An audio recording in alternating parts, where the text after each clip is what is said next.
Le prince Karim al-Husseini, Aga Khan, le guide spirituel des musulmans ismaéliens, vient de s'éteindre, laissant derrière lui un héritage considérable et un titre prestigieux à son fils, le prince Rahim al-Husseini, Aga Khan. Ce dernier, une figure à la fois admirée et controversée, est connu non seulement pour ses contributions philanthropiques et son engagement en faveur du patrimoine culturel, mais aussi pour son mode de vie fastueux, digne d'un milliardaire. Entre jets privés, domaines somptueux et une présence constante aux côtés des plus belles femmes du monde, le prince Rahim incarne un mélange unique de spiritualité et de luxe. Mais au-delà des apparences, se cachent des histoires d'amour fascinantes, des romances secrètes et des règles matrimoniales complexes au sein de l'une des familles les plus puissantes et mystérieuses au monde. Le 4 février 2025, le monde a perdu l'une de ses figures les plus captivantes et controversées, le prince Karim Aga Khan IV. Il s'est éteint à l'âge de 88 ans, laissant le titre de chef spirituel à son fils, le prince Rahim Aga Khan. Mais ce prince n'est pas un leader ordinaire. Il est le guide spirituel de près de 15 millions de musulmans ismaéliens, une branche de l'islam chiite. Ses fidèles le considèrent comme un descendant direct du prophète Mahomet. Contrairement à de nombreux autres leaders religieux, le prince Karim Aga Khan IV n'a jamais mené une vie modeste.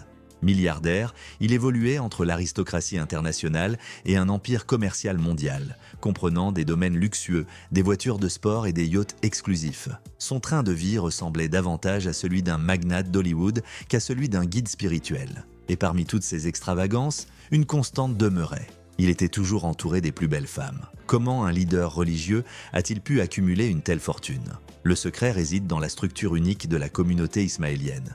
Chaque fidèle contribue à hauteur de 10% de ses revenus, une dîme religieuse, à un fonds entièrement contrôlé par l'Aga Khan. Mais il ne s'est pas contenté de ses contributions. Il a bâti un vaste empire commercial comprenant des banques, des hôtels de luxe, des compagnies aériennes, des entreprises de construction et des sociétés d'investissement. Il a également gagné des millions grâce à ses chevaux de course, vainqueurs de compétitions internationales prestigieuses. En outre, il a obtenu des financements internationaux colossaux de la part des Nations Unies, de la Banque mondiale et de gouvernements occidentaux pour soutenir ses projets humanitaires. Pour ses fidèles, il était un protecteur de la foi et de leur avenir, utilisant sa richesse pour construire des écoles, des hôpitaux et des universités, notamment en Afrique, en Asie du Sud et au Moyen-Orient. Cependant, son mode de vie ostentatoire a souvent suscité des controverses. Il possédait des palais à Paris, Genève et au Kenya, conduisait des Ferrari et des Rolls-Royce et passait ses étés sur des îles privées. Ses mariages et événements sociaux étaient fréquentés par des célébrités, des membres de la royauté et bien sûr, des femmes d'une beauté envoûtante. C'est là que les critiques ont commencé à fuser. De nombreux musulmans conservateurs le considéraient comme trop séculier, trop occidentalisé, trop indulgent. Il était accusé de mener une vie de luxe, d'adopter des valeurs occidentales et de promouvoir des idées telles que l'éducation des femmes et le progrès scientifique, des concepts qui ne correspondaient pas aux visions rigoristes de certains. Malgré ces critiques, le prince Karim Aga Khan IV restera dans l'histoire comme une figure complexe, à la fois spirituelle et mondaine, dont l'héritage continue de diviser et de fasciner. Les multiples divorces du prince Karim Aga Khan n'ont fait qu'ajouter à la controverse, car les leaders musulmans traditionnels désapprouvaient tous ses choix de vie personnelle. Cependant, malgré les critiques, le prince Karim était resté une figure respectée et puissante. Son influence s'étendait bien au-delà de la religion, façonnant l'économie, les relations internationales et même le monde de la mode. Aujourd'hui, avec sa disparition, son héritage laisse une question intrigante. Pourquoi les hommes de la famille Aga Khan ont-ils toujours épousé des mannequins de renom et les plus belles femmes du monde?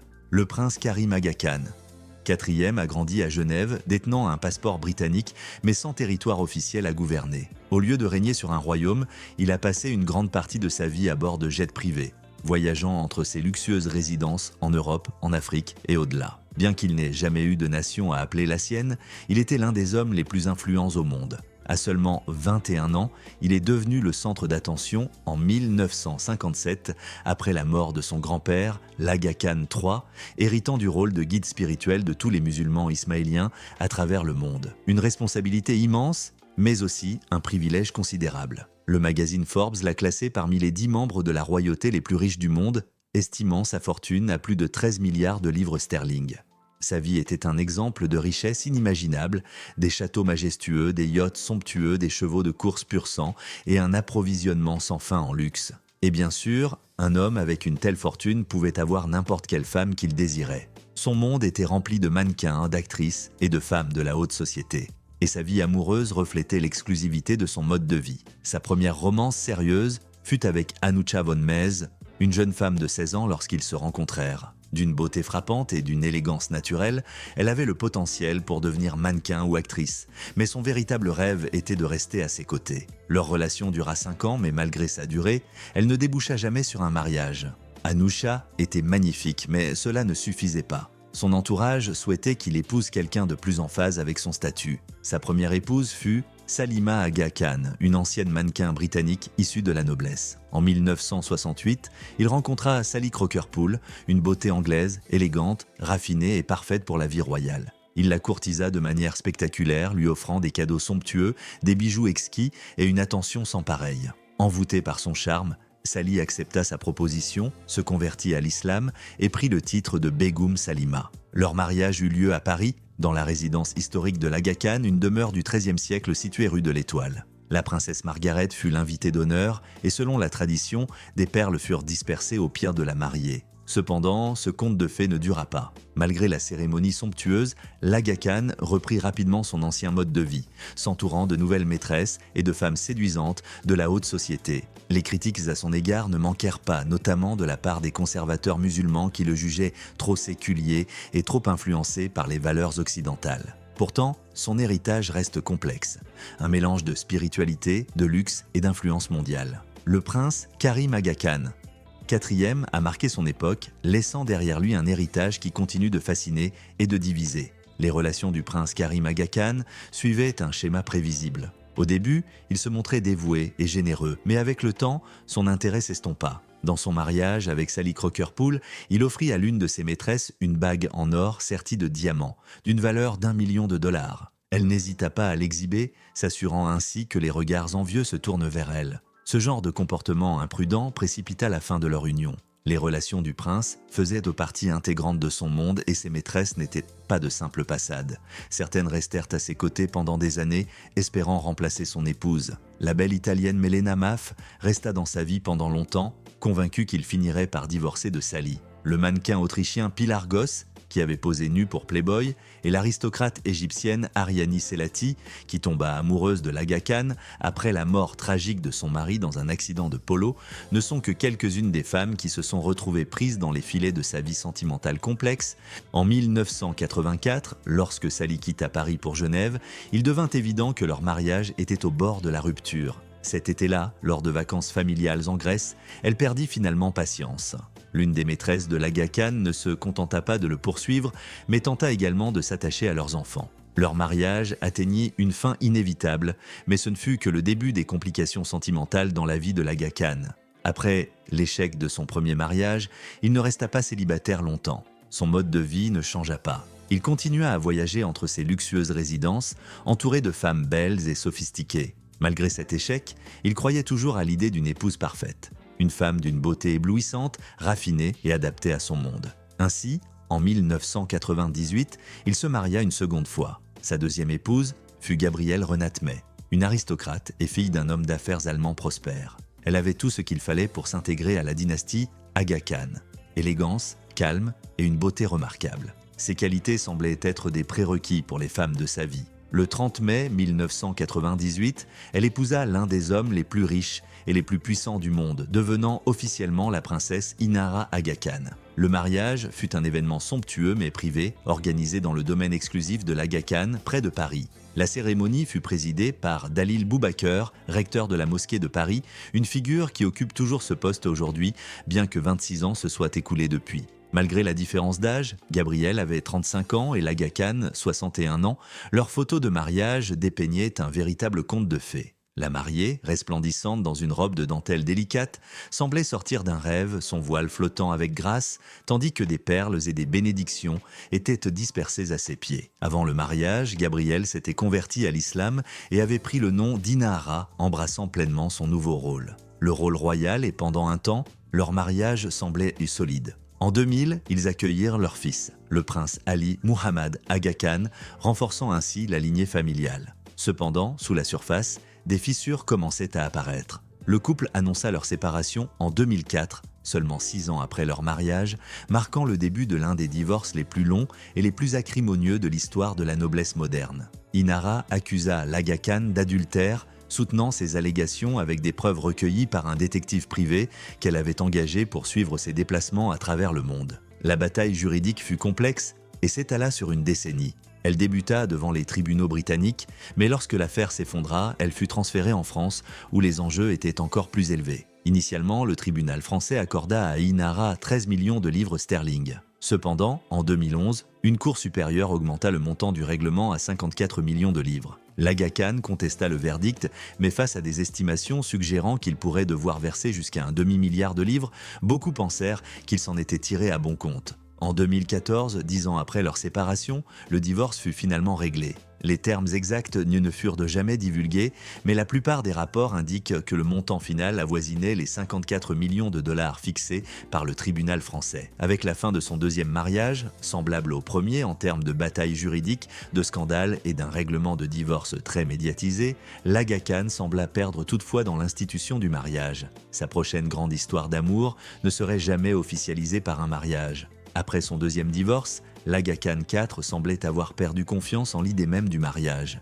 Les batailles juridiques, la surveillance médiatique et les accords financiers avaient clairement montré qu'une autre union officielle pourrait coûter cher. Cette fois, il choisit une voie différente, une voie sans vœu de mariage ni risque de coûteuse séparation. Mais il ne vécut pas seul. Peu après sa séparation d'avec Gabriel, il fut fréquemment vu en compagnie de Beatrice von Schulenberg, une femme que beaucoup considéraient comme sa troisième épouse officieuse. Ils se rencontrèrent pour la première fois lors d'une fête à Paris début 2006 et à partir de ce moment, elle devint une présence régulière dans sa vie. Contrairement à ses relations précédentes, celle-ci resta discrète et privée. Bien qu'ils fussent souvent photographiés ensemble sur ces luxueux yachts en Méditerranée, ils évitèrent soigneusement de faire sensation. Contrairement à ses ex-épouses, Béatrice ne reçut jamais de titre royal et leur relation ne fut jamais officialisée. Peut-être que l'Aga Khan IV avait tiré les leçons de ses expériences passées. 2 divorces coûteux et tumultueux lui avaient déjà fait perdre des millions de dollars. Un autre mariage aurait pu signifier une nouvelle bataille juridique de haut niveau et un autre règlement colossal. Au lieu de prendre une troisième épouse, il choisit la liberté. Il continua à vivre dans le luxe et l'influence, s'entourant de beauté et de pouvoir, mais sans jamais se lier par des vœux légaux. Jusqu'à la fin de sa vie, Béatrice resta une femme discrète, mais il était indéniable qu'elle fut toujours proche, toujours fidèle, sans jamais devenir officiellement l'épouse de l'Aga Khan IV. Ce dernier avait peut-être évité le mariage après son deuxième divorce, mais son penchant pour les femmes d'une beauté exceptionnelle était profondément ancré dans sa famille. Sa préférence pour les mannequins et les actrices n'était pas unique. Elle était presque devenue une tradition parmi les hommes de la dynastie Aga Khan. Cette tendance avait commencé bien avant lui, avec son propre père, le prince Ali Khan, connu pour être un séducteur charismatique. Ali Khan était célèbre pour son amour des voitures de course luxueuses et bien sûr des femmes magnifiques. Son mariage le plus célèbre fut avec l'icône hollywoodienne Rita Hayworth, l'une des actrices les plus glamour et désirées des années 40. Souvent surnommée la déesse de l'amour, Hayworth n'était pas seulement une star de cinéma, elle incarnait le charme et la sophistication, captivant le public par sa beauté et son talent. Lorsqu'elle épousa Ali Khan en 1949, leur union fit l'une des plus grands scandales de l'époque, une légende d'Hollywood devenant une princesse dans la vie réelle. Cependant, leur mariage ne dura pas, et en 1953, ils divorcèrent, prouvant que même les histoires d'amour les plus romantiques peuvent s'effondrer rapidement. Cette tradition familiale de s'unir à des femmes d'une beauté exceptionnelle se poursuivit avec l'Aga Khan IV. Sa fille, la princesse Zara Aga Khan, épousa Mark Boyden, un homme d'affaires britannique et ancien mannequin. Leur mariage eut lieu au somptueux château de Chantilly, près de Paris, un lieu qui accueillit plus tard d'autres mariages de la famille Aga Khan. Cependant, tout comme le mariage de son père, celui de Zara se termina par un divorce, bien que le couple ait eu 2 enfants ensemble. En 2006, au même château de Chantilly, le fils de l'Aga Khan, le prince Hussein Aga Khan, épousa Kristen G. White, une américaine qu'il avait rencontrée alors qu'ils poursuivaient leurs études supérieures à l'université Columbia. Après le mariage, elle se convertit à l'islam et prit le titre de princesse Kalia. Mais l'histoire se répéta. En 2011, ils se séparèrent et leur mariage prit officiellement fin la même année. Le dernier membre de la famille à perpétuer cette tradition fut Kendrick Spears, une superbe mannequin originaire de Seattle, connue pour ses traits saisissants et son élégance naturelle. Elle avait défilé pour Chanel, Louis Vuitton et d'autres maisons de mode prestigieuses, et avait gravi les couvertures des plus grands magazines. En 2013, à seulement 25 ans, elle épousa le prince Rahim Aga Khan, fils aîné de l'Aga Khan Cardre. Leur mariage traditionnel musulman eut lieu au magnifique château de Belle-Rive, surplombant le lac Léman en Suisse. La cérémonie, intime et réservée à la famille et aux amis proches, fit immédiatement la une des journaux à travers le monde. Kendrick Spears devint la princesse Salwa Aga Khan, et pendant un temps, il sembla que leur union pourrait briser le cycle des relations ratées de la famille. Cependant, en 2022, ils divorcèrent discrètement, renforçant l'idée que la beauté et le statut ne garantissent pas toujours le bonheur à long terme. De Rita Hayworth à Kendrick Spears, l'histoire des Aga Khan est marquée par des unions éblouissantes, mais souvent éphémères, rappelant que même dans les familles les plus puissantes, l'amour et le mariage restent des défis complexes. L'histoire des Aga Khan est une tapisserie riche et complexe, tissée de fils d'or et de soie, mais aussi de déchirures et de nœuds qui révèlent les tensions d'une dynastie à la fois glamour et tourmentée. Depuis des générations, les hommes de cette famille ont été attirés par les plus belles femmes du monde, des mannequins, des actrices, des aristocrates, comme si la beauté était une quête intrinsèque à leur identité. Pourtant, malgré la splendeur des mariages, les divorces semblent faire partie intégrante de leur héritage, aussi inévitable que les unions elles-mêmes. En plongeant dans l'histoire de cette famille, une vérité émerge. Épouser des icônes de beauté et de glamour n'est pas un hasard, mais une tradition presque sacrée. Un rituel dynastique qui transcende les époques. Mais pourquoi ces hommes, nés dans l'opulence, le pouvoir et le leadership spirituel, sont-ils si irrésistiblement attirés par les femmes du monde de la mode et du divertissement? La réponse se cache dans un mélange subtil de statut, d'environnement et de préférences personnelles. Tout commence avec l'image publique. Les Aga Khan ne sont pas simplement des guides spirituels. Ce sont des figures mondiales, des milliardaires qui évoluent dans les cercles les plus exclusifs de la société. Leurs épouses ne sont pas seulement des compagnes de vie, mais des ambassadrices de leur dynastie. Elles brillent lors d'événements royaux, de galas caritatifs et de rassemblements d'élite, incarnant l'élégance et le prestige de la famille. Une épouse magnifique et sophistiquée n'est pas seulement un choix personnel, c'est une déclaration, un moyen de renforcer l'image d'un leader moderne, influent et connecté au monde. Dans ce contexte, la beauté devient une monnaie d'échange, un atout qui renforce leur statut sur la scène internationale. Mais l'environnement dans lequel ils évoluent joue également un rôle crucial. Contrairement aux monarchies traditionnelles, les Aga Khan ne règnent pas sur un royaume au sens classique. Ils font partie d'une aristocratie internationale vivant entre Paris, Londres, Genève et les rivages ensoleillés de la Méditerranée. Leur monde est un mélange envoûtant de yachts luxueux, de matchs de polo et de défilés de mode exclusifs. Dans ces cercles, les plus belles femmes ne sont pas de simples spectatrices. Elles sont des actrices clés, des participantes actives à cette vie de rêve. Il est donc naturel que ces femmes, aussi éblouissantes qu'elles soient, deviennent des objets de désir et d'intérêt romantique pour les Aga Khan.